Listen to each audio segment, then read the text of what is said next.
today I would just want to talk quickly, hopefully quickly, about the difference between things that the ADHD and autistic community know, and we share with each other, and we live with constantly, and we listen to daily, and we share with each other through things like TikTok. Through things like TikTok, Instagram, and Facebook, all the things, YouTube. So the people that are doing much better, bigger, more important things, go out of the video, Lainey, now. The people that are talking about these things and doing things that are really important, and much more important than the frickin' medical community, are Kobe Watts, Summer Farrelly, Authentically Aspen, ADHD Love, which is Rox Pink and Richard Pink and their child. All the videos that they make about things like RSD, which is rejection sensitivity dysphoria. I found out the other day that the DSM criteria for ADHD is still using oppositional defiance disorder.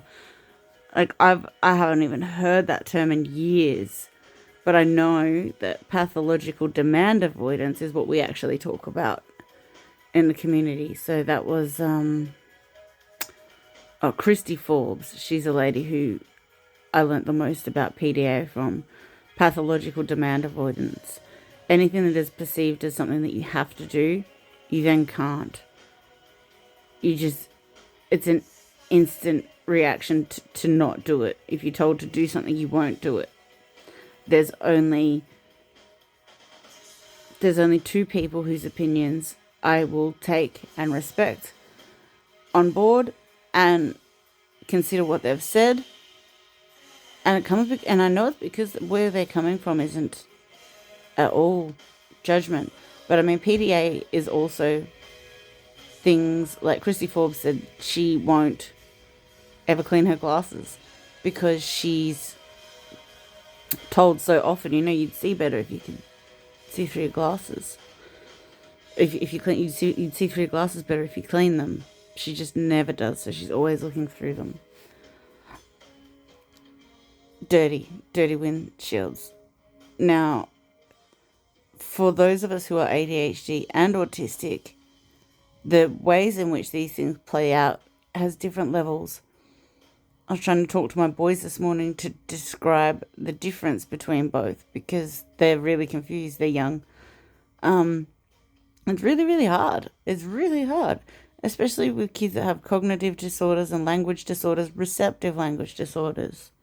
It's really hard for them to understand the difference. But in our autistic and ADHD communities, we know some things are just so prevalent.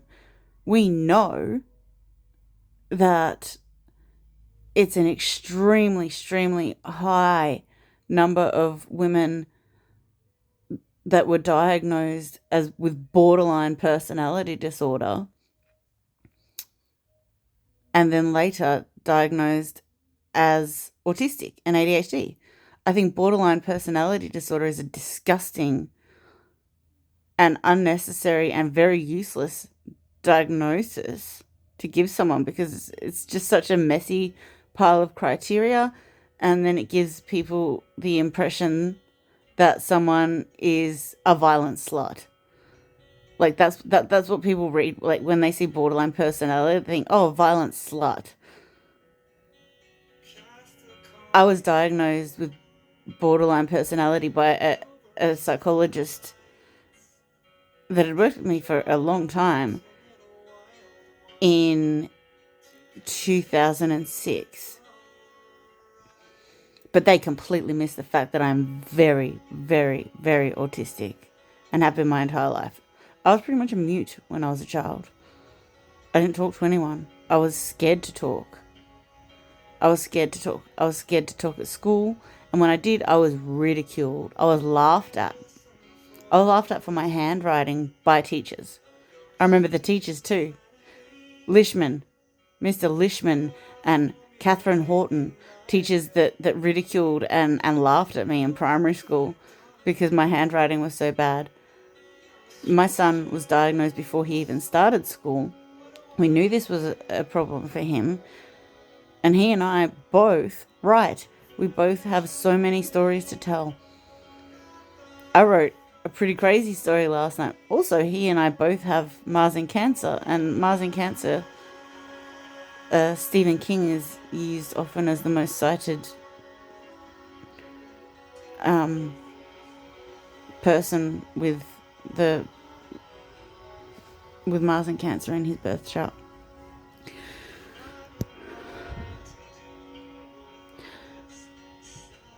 My oldest child had really obvious and ancient criteria to fit that proved that was easy to get him diagnosis of being autistic early on because he had echolalia. He repeated the same things over and over and over again. Every day he'd get home and I'd say, "What did you do today? Or did you have fun today?" And say, "I have fun with Jack and Noah." That's what he said every day. For months after Noah was no longer even at his kindy.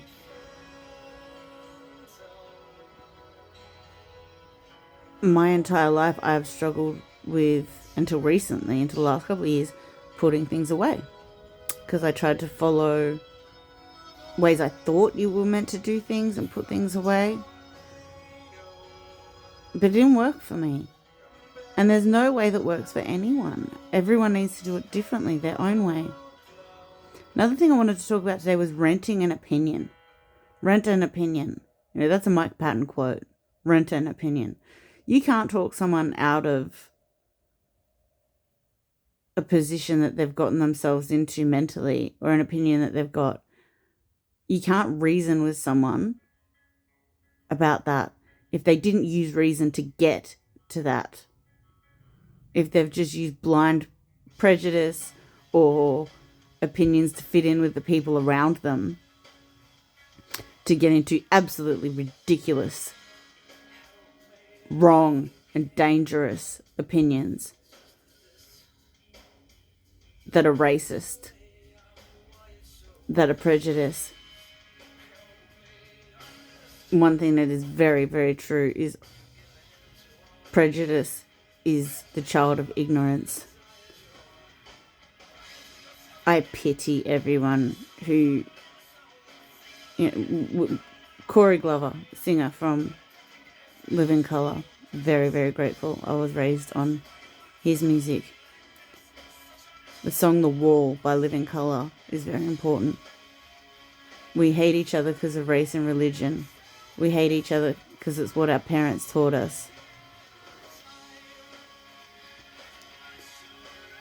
People that were nurses their whole lives, who think that even though they're nearly at retirement age, that they're still an authority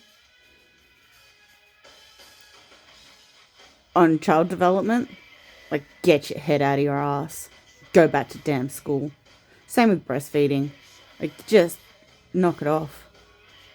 If you haven't done, if you think that formula is just as good for a mammal baby as human breast milk, like go and tell a fucking koala and a joey to take that baby out and put on zebra milk right now, because it's spoiling that child. Anyway, I have to get my head straight for appointments for my child tomorrow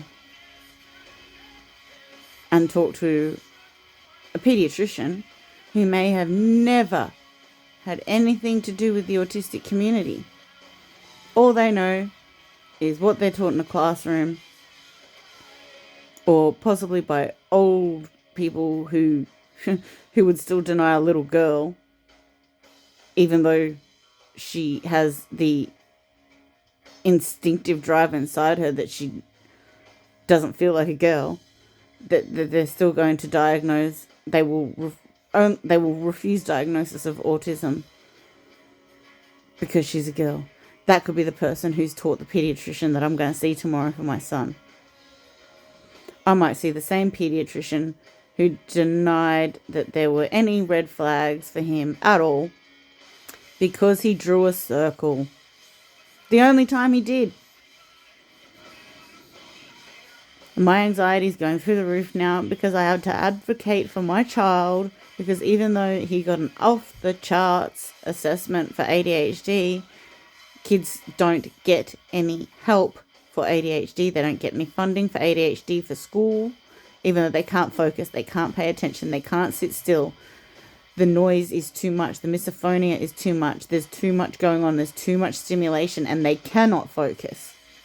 They cannot focus on big, bright, colourful classrooms that have activities everywhere, that have books everywhere, that have other children everywhere.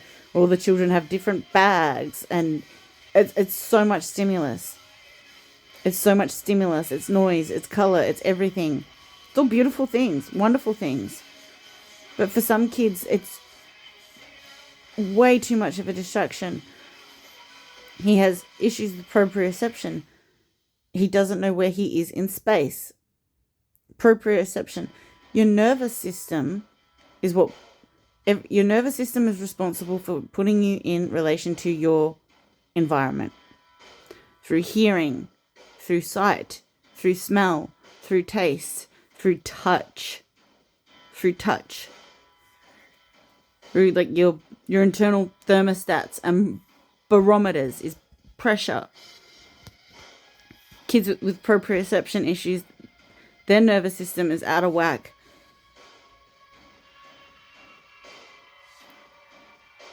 Because of where they are in space. That's why they walk on their toes, they bounce, they kick, they jump up and down. They're not naughty kids. They're not bad. I have family members still yell at my kid for running on his tippy toes all the time. Yeah, he might run and hurt himself, but he can't stop it. He can't stop it, especially when he's in their environment where he's not at home, he's not comfortable, he's not in his own environment. He needs more of that.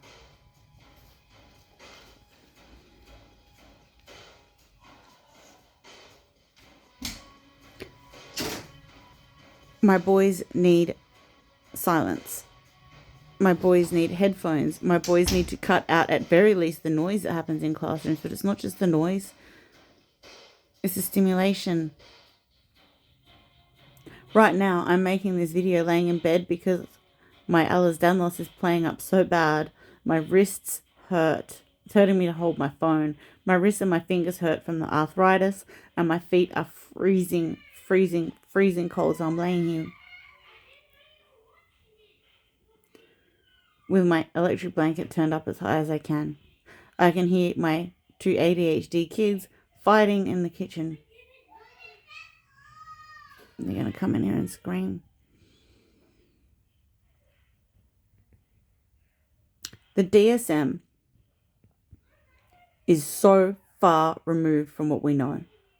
What we know as a community, which is very much in contact with each other. Even if the only social media you use is YouTube, like I do. The leg thing. The ADHD leg thing. If you got ADHD, you know what the leg thing is. You bounce your leg. If you lean it up against something in the right spot, you could bounce everything off a desk. Because it's to do with sensory input. I can't handle light at the moment. The light at nighttime when I'm trying to wind down, if the kids keep turning on the big lights, it drives me insane. Noise gets way too much. One thing that's not in the DSM, one thing that's not recognized between medically at all, but we know as a community with Ehlers-Danlos and neurodivergent community is painkillers, anesthetic not working. I've heard many stories. I've read many stories of people who have not had anesthetic work during surgeries. Dental is the most obvious. Even people who have someone there with them to advocate for them, telling them these things, they still get dismissed and have people roll their eyes at them when they're trying to advocate for themselves. For me, the anesthetic, epidural did not work, and spinal block didn't work during a cesarean section. I wasn't believed. And because I don't yell and scream or carry on, because one, I'm used to being in pain. Two, I've had my husband sitting there like, don't cause a scene. We don't talk about things like this. It's taboo. Just shut up and deal with the fact that you're being sliced open abdominally. Because this is a good moment for me, because I'm getting my first daughter. It was a great moment for him. Probably the best day of his life. I've had to reconcile that the birth of my last two children was two of the worst days of my life. Physically, with my daughter, because I had a cesarean and I could feel everything. I felt being cut through. I felt being sewn up. The pain was probably dulled because those things were probably starting to kick in. They kicked in afterwards. When I was in recovery and breastfeeding her for the first time, then I couldn't move my legs. During the C-section, I had to kick my legs up and down. So that the smug-looking young anaesthetist who was like, oh, yeah, sure, yeah, you're still in pain. So I've been treated like a fucking drug pig my whole life for the pain that I'm in.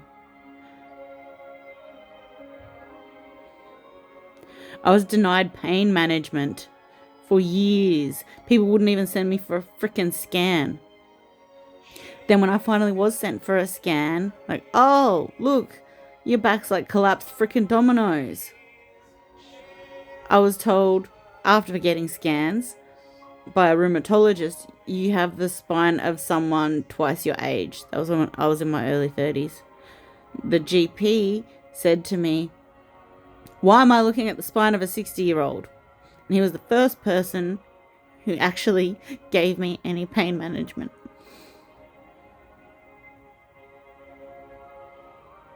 My first child, who I waited so many years for and had to go through IVF for, because I was also denied medical assistance in any way, shape or form to find out why I kept having miscarriages. Because they just said I was young and I had years to wait.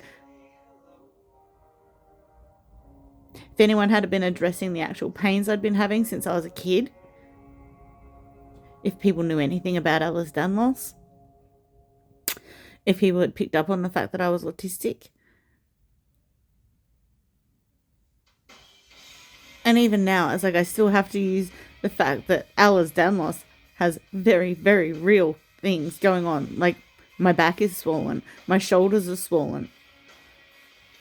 They can feel this swollen spine. They can see the swollen burses in my joints now. So that, and my heart regurgitates blood backwards. These are all things that now prove that I have Ehlers-Danlos, which then adds validity to the fact that I am an autistic woman. And I've been an autistic person my entire life, and I will be until the day I die, as will my children. And tomorrow, I have to go talk to someone else who's probably going to roll their eyes at me, who I'm going to have to justify everything that I have seen and known in my child, and that he's autistic from the time he was 3 years old. Things that I know about his people pleasing and need to fit in, and not understanding how other people just walk up to someone else and be friends, and is that friendship real, and then how to maintain that friendship. Everything that I understand about that comes from Summer Farrelly. She's like 17, 18-year-old girl. When I learnt these things from her, she was like 15, 16 years old, who'd been diagnosed autistic early on in life. So her and her brothers, all autistic. I know about the ADHD leg thing. I've been doing it my entire life, but I never had it recognized or spoken about until Kobe Watts talked about it. Rejection, sensitivity, dysphoria. I want to shut down on people as soon as I perceive even the slightest disagreement, or I think that they don't like me, or they don't want to be my friend. That's what gave me diagnosis, probably, of borderline personality. I don't even know why. I have cut people out far more often than I've gone after people and begged them to come back. Until people get it together, until the medical models get it together when it comes to diagnosing autistic women and ADHD women and the difference in the criteria, or even just for ADHD and autistic adults compared to children. These children grow up. We know it's genetic. It's not fucking bacon. It's not fucking mercury. It's not fucking sniffing each other's farts. Like, that's seriously a fucking thing that people think now. They seriously think that now. People are autistic because they come from autistic people. Russian dolls.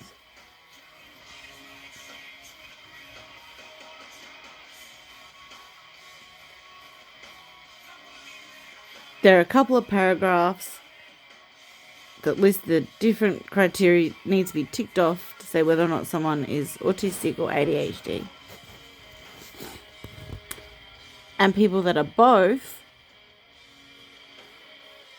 who probably need the most support because of the contradictions of both and the way that plays out in their lives, don't get to tick off those boxes because it's not as black and white. The chasm between what the medical community knows compared to what the people who live with ADHD and being autistic every day is so vast.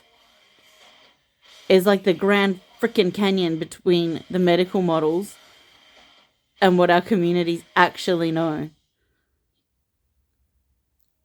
You want to know what it's like to be autistic? Ask someone who's autistic. If you want to know how best to raise your child who's autistic, treat them the way you wish you had been treated when you were a kid.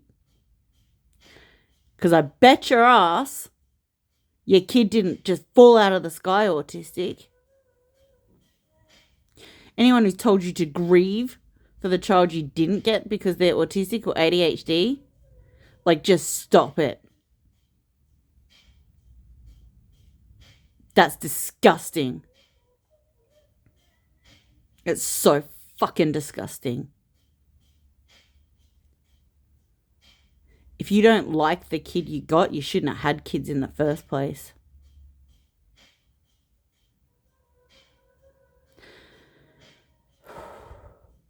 Maybe having had a brother with a disability growing up, an obvious one, an obvious physical disability. He's a fucking psychopath. He's been let off for all kinds of abuse. He's got a fucking criminal rap sheet as long as my arm. Drive-offs, theft, stealing, beating his girlfriend over and over again.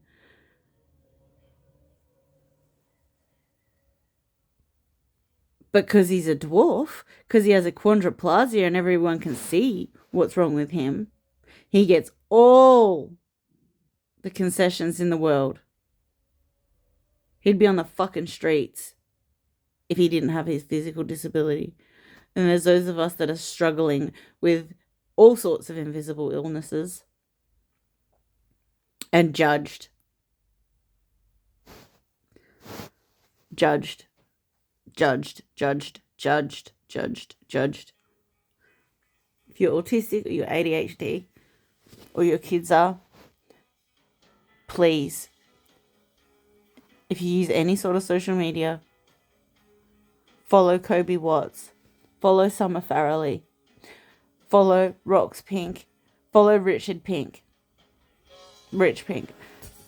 Follow these people Listen to these people. Listen to autistic people. And be very, very, very weary of all the medical professionals. And if you get denied diagnosis, keep seeking second opinions. But don't worry about the time it takes in between, because the longer the time takes, the better. And the younger the clinician is, the better. The younger physios, the younger OTs, the younger speechies, and I'm talking like under 30, they are better. They are better because they've been taught how to deal with autistic meltdowns, how to deal with symptoms. I've had a beautiful nurse one day when she saw me panicking, and she asked me, she's like, "Are you ADHD as well?" Like, yes, I am. So she closed the curtains for me. She turned off the lights. There were no other patients in the treatment room, and I was there for a dressing change. I just happened to have been delivered a free eye mask. So, yeah. Keep an eye mask in your bag, guys. On top of your headphones or your loops or anything you use to block out sound. Having an eye mask in my bag some days has just been invaluable.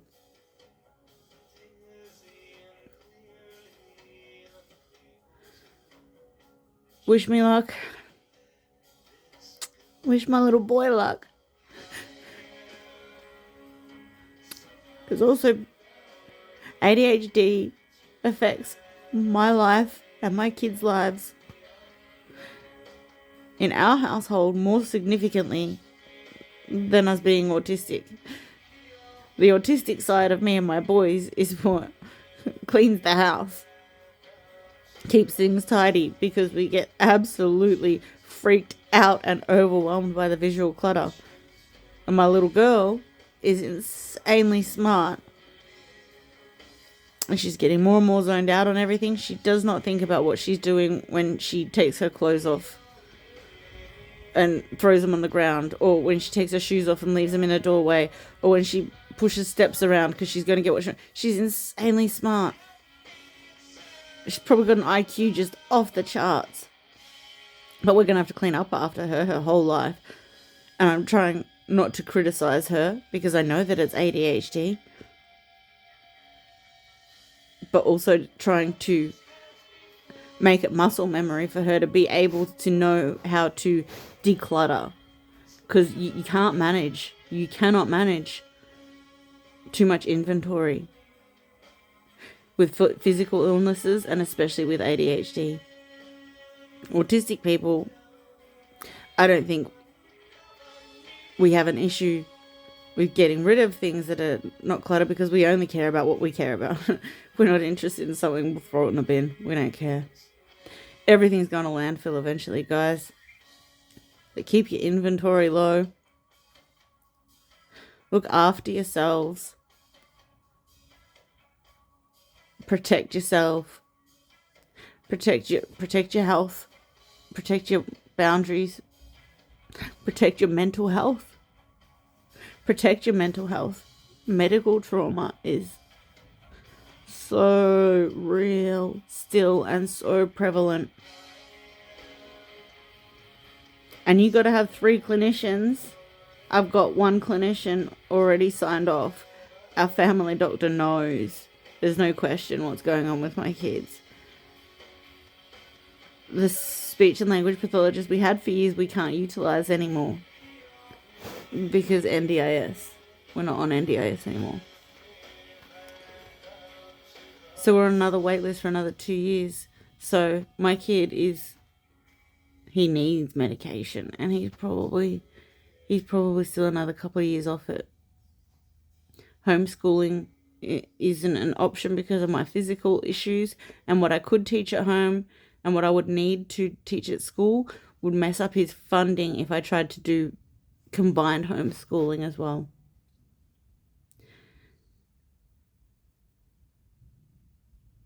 It's hard. It's hard. And I hope the